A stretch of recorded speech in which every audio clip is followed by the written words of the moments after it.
What is going down, my YouTube family? It is your boy Zeri from the XMG coming at you today with a very exciting Noob series for Renara. Now, the time you're watching this, the Renara event will probably be about 12 hours away or so, so I wanted to get out the Noob series on her. Now, just remember, the event has not launched at the time of filming this video, so things are subject to change. Keep that in mind. But before we get into Renara, if you're not part of that XMG family, become part of that XMG family. Don't forget about the giveaway, 650 subscribers. You will be the first roster review on the XMG, and you will also win a $20 gift card for the operating system of your choice. So hit that like button, turn on notifications, blah, blah, blah, blah, blah, blah, blah. Enough talk, Zeri. Let's get into Renara. Alright, Renara is in the game. This is one of the most hyped characters I couldn't wait to get my hands on. And to get my opinion on that, you'll just have to wait till the end of the video. So let's start off every Noob series how we do it, and we go over stats. Renara is a magical dealer, so she comes in at 2783, which is not too bad at all. Critical chance is at 19.06%, but for a healer, I'm not really worried about critical chance at all. Health comes in at 23,470. Lower end, middle of the road area. You know, actually, for a healer, though, it's actually not too bad. Physical armor and magical armor, both starting at over 31% apiece, is just fantastic. Shield is over 30,000 to start at 30,652. So we are starting for a healer at gear 11, no runes. We are starting at 54,000 health and shield combined. Speed is a very respectable to start 152. Potency 65%. That is crazy high. And tenacity is 29%. So what did we learn from Renara? We learned from Menara that her armor is fantastic. Health and shield, fantastic. Critical chance, blah, but it doesn't matter. Speed, very good to start at 152. Potency, 65% to start. Crazy. So let's see what that does and if it affects her move kit. Renara's first ability is Battle Healing. Deals 210% of magic damage to an enemy, applies regeneration to the ally with the lowest health for 2 turns. So what do we learn from Battle Healing? Damage, magic damage, but then it applies regeneration to the lowest health ally, which has nothing to do with anything, so this really ability only has to do with magic damage. Second ability, Mass Recovery, heals all allies by 400% of Renara's magic damage. Applies regeneration for 3 turns. So, again, we see the regeneration factor. And she heals all allies on this move by 400% of her magic damage. So we see magic damage once again. Third ability, Resurrection. Resurrects a random ally with 50% of their health and applies regeneration to them for 2 turns. So this ability has nothing to do with anything except the cooldown. And it resurrects a random ally. So keep that in mind. You can't choose who you want to resurrect. If there's more than, one person dead at that point, you're kind of up shit's creek. And it's just going to randomly select it. And that will never change. It has been asked on the test server on Discord account there, channel, and it will never change. It will always be random, at least for the foreseeable future. And her passive ability. If Renara has 2 stacks of regeneration at the end of a turn, she gains cheat death for 2 turns and recovers 25% of her health. So we learned that her regeneration application is huge. So we want to make sure that's always on her. Gaining cheat death for 2 turns is awesome. And then recovers 25% of her health. So we know health is going to be important to her. So looking over Renara here, guys, what did we learn?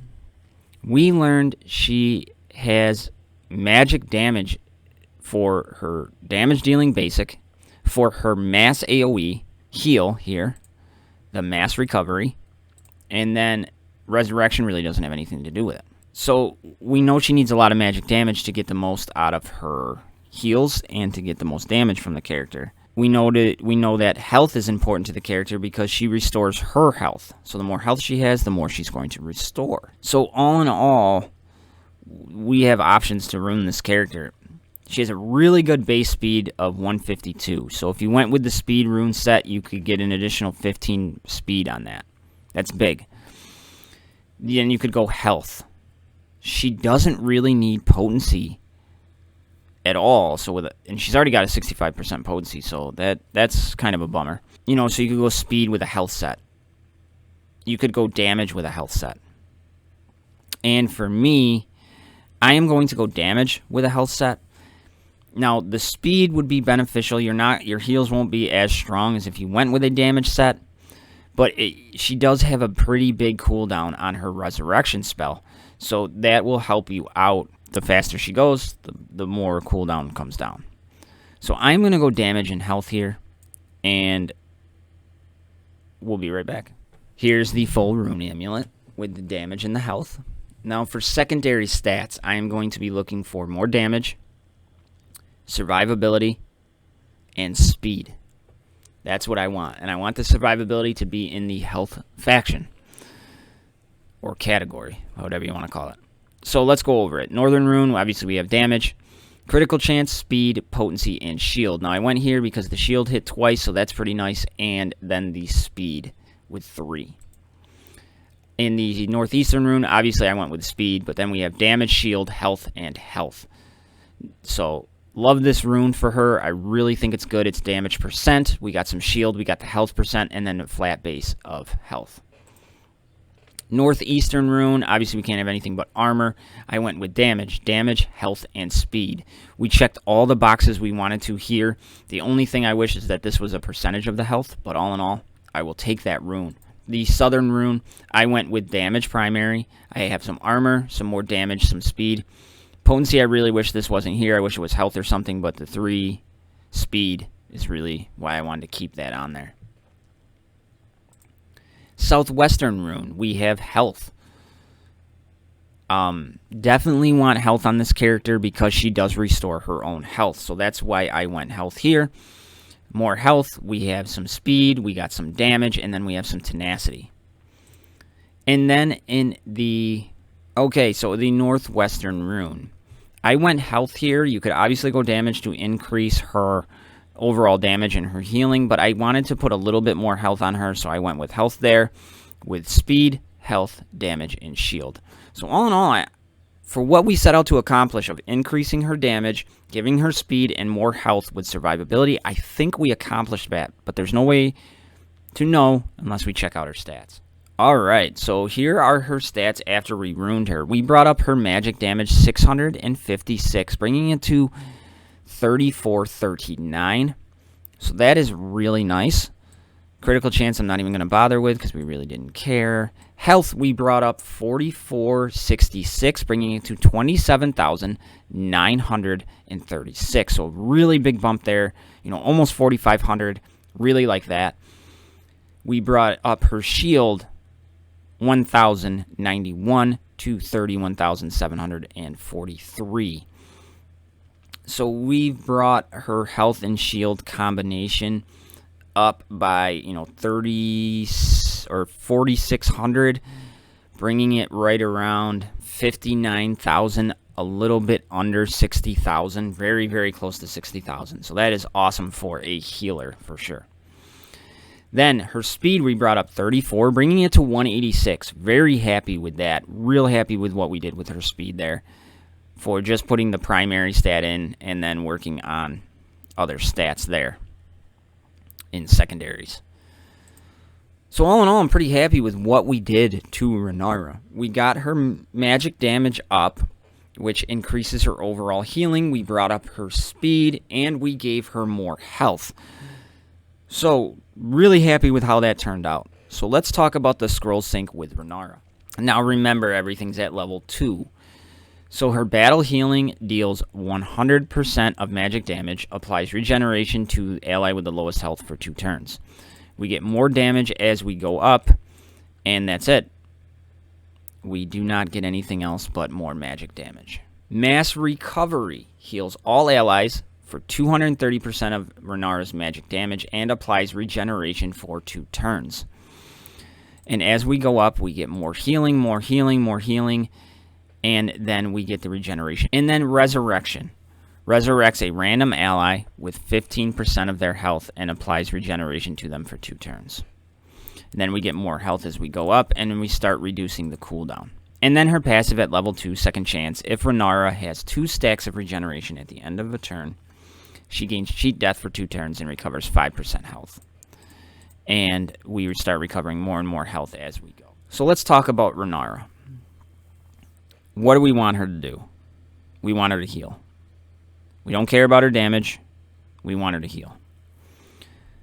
So looking at her basic ability at level 2, we're getting the full move that what we would want from that at level 2. So we're going to leave that right there. We are doing some damage, but we're also applying regeneration to the lowest health ally for 2 turns. And that doesn't change as we go. So let's just leave that right at level 2. We are going to start with her mass recovery. We're going to take this right to level 6. That's why we have her on the team, let's be honest. Or take this right to level 6. We'll be happy with it. Then we are going to come to her passive. We are going to get her passive to level 6. Now the reason I went to her passive and skipped the resurrect, because at level 2 we are getting regeneration. We are resurrecting at 15% health. Yes, we want to be able to do that more often, but having her not be able to die is big. So I came to her passive ability. Then we will come to resurrection, get that to level 6. And if you want to, you can increase battle healing to level 6. You'll just be doing more and more damage. So it'll help your team out for sure, but it's something you do not have to do. So just kind of recap, we will start with her mass heal, her passive, her resurrection, and then her basic. That's the way I feel we're getting the most benefit out of her. We are getting the mass heal. We are making sure she does not die with the cheat death application and recovering her own health on top of the regeneration she already has. Then we will have the resurrection, which we already have. Keep that in mind. She will be able to do it, but we reduce the initial cooldown, which really doesn't make that much of a difference right off the bat. But that's why it's the 3rd move we will do. And then you can max out her basic if you want. Here is Renara for noobs. And I need to be honest. Renara is a cool character, but in my opinion, she is a little bit underwhelming. The way she stands now. I was hoping she would make the difference in a Pride team, but it really doesn't. Now, you can see videos out there where you'll crush opponents and things like that, but as a consistent thing over and over again, it doesn't do it, at least from what I've seen and what I've tested. And I think many of the other content creators, game changers for this game would agree at this point she's just kind of a meh character. I honestly think, and I haven't tested because I've been so focused on the Pride with her, that she could be a really good plug-and-play character. Because her heal is to all allies. Her resurrection isn't a clan's member, it isn't a Pride member, it's an ally. So I definitely think she could be a very good plug-and-play character, but does she take Pride to another level? I don't think so. And that is my personal opinion. Pride is full of glass cannons, and there is so much synergy within the Pride that they're all hard to get onto one team. But all in all, she's a cool character, and if you need a healer, she would be really, really good to put with Patriarch Chi, because healing spells help recover that shield, and she's putting up so much regeneration all the time that she would really, really be good with a Patriarch Chi. She has a mass heal, so just cool things to kind of theory craft with. Should you go and get her? If you can, yeah, absolutely. She's going to be a really cool character to theory craft with and play around with. But if you're looking for her to make the Pride game-changing, she isn't the one. And I am just as disappointed as you guys. But that is my opinion, and I'm sure somebody will tell me I'm wrong. That's why I'm here, and hopefully this helps you guys out. She is a really cool character. Take that away. I love y'all. I'll see you in the next one. Good luck in the tournament or the event. Let me know how you do. And I will let you all know how I do. Take care. Be safe. I'm out.